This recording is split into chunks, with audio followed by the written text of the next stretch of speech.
बागायतदार बंधूंनो, पानाचा आकार लहान ठेवणं अत्यंत महत्त्वाचं आहे अशासाठी की सूक्ष्मगट निर्मिती ही फक्त सूर्यप्रकाशापासून होत येते. आणि आत्ता जो प्रकाश पडलेला आहे तो अंदाजे 6.5 ते 5.5 हजार लक्स इतका आहे.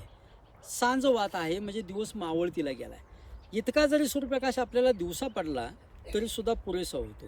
हा सूर्यप्रकाश मात्र बागेच्या पानाच्या डायरेक्ट प्रोटीन मासवर पडला पाहिजे.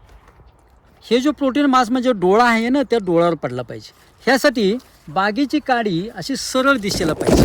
आणि सरळ दिशेला असेल तर पडणारा सूर्यप्रकाश हा डायरेक्ट ह्या प्रोटीन मासवर पडेल. आणि ह्या सूर्यप्रकाशामुळंच फक्त सूक्ष्मगट निर्मिती होते. आणि हा पडणारा सूर्यप्रकाश प्रत्येक डोळ्यावर दिवसातला किमान 2.5 तास पडावा, यासाठी पानाचा आकार आपल्याला लहान ठेवायचा आहे. बाकीचे मॉलिक्युलवर आपण पुढच्या व्हिडिओमध्ये नक्की बोलण्याचा प्रयत्न करू. धन्यवाद.